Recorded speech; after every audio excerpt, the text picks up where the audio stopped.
Chamber UK is joined here today by Caroline Nokes, the Conservative MP for Romsey and Southampton North since 2010. Caroline is in the running to become the Deputy Speaker of the House of Commons. Thank you so much for joining us today, Caroline. And for our first question, we just wanted to ask you about why you want this role and that if there are any initiatives that you aim to carry out as Deputy Speaker. For me, this role is about putting Parliament first, about championing the individual MPs and causes that they care dearly about.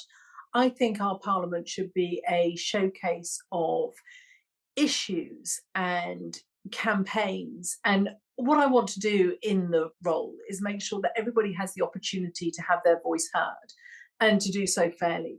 I think it matters that I've got experience having worked cross-party as a select committee chair, but also since 2019, I've served on the panel of chairs. So I'm well used to chairing debates in Westminster Hall, bill committees and delegated legislation committees. It's given me the opportunity to work with colleagues across the House, and I very much hope to be able to continue to do so. Great, thanks. Well, Caroline, that really answers our next question, which is about your experience. So we'll move on to the question after that, which is you've historically spoken a lot about security. What specific actions would you like to take, or do you think are necessary to take to make sure that MPs feel secure? What was absolutely tragic in the last Parliament and indeed over the course of the recent election was how MPs were subject to intimidation, to threats. And we have seen in the last decade the horrendous murders of two great colleagues, Jo Cox and Sir David Amess, who we all miss deeply. The stark reality is that we need to make sure that Parliament is a safe working environment here, but also that people are confident going about their work in the constituency. I know how much my role has changed since 2010, that I no longer hold drop-in surgeries, that I'm very conscious of my personal security.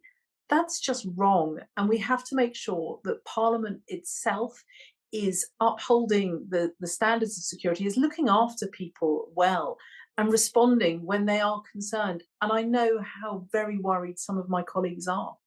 Thank you, Caroline. And finally, you emphasised making sure MPs feel comfortable representing their communities without belittlement by the Speaker and by the Chair.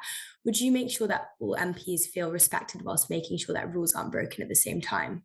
It's very important that we uphold standing orders, that the chamber is somewhere that people are treated with respect, that we have debate. That's the very ethos of Parliament, isn't it? It's comes from the French word parler, to talk.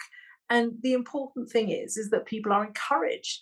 I know how hard it is to be a new MP. And in this Parliament, we have well over 300 brand new MPs who will need to be supported, who will need to be politely, carefully nurtured, told the rules, but not done so in a way which makes them feel as if they've done something wrong, but just helps them to take part in debate of the highest possible quality. And to me, that really matters. It matters that the chair is there to be firm but fair, to listen to people's arguments and to make sure that they have the chance to put their voice across. Thank you so much, Caroline, and best of luck in your tomorrow. Thanks very much. Nice to see you.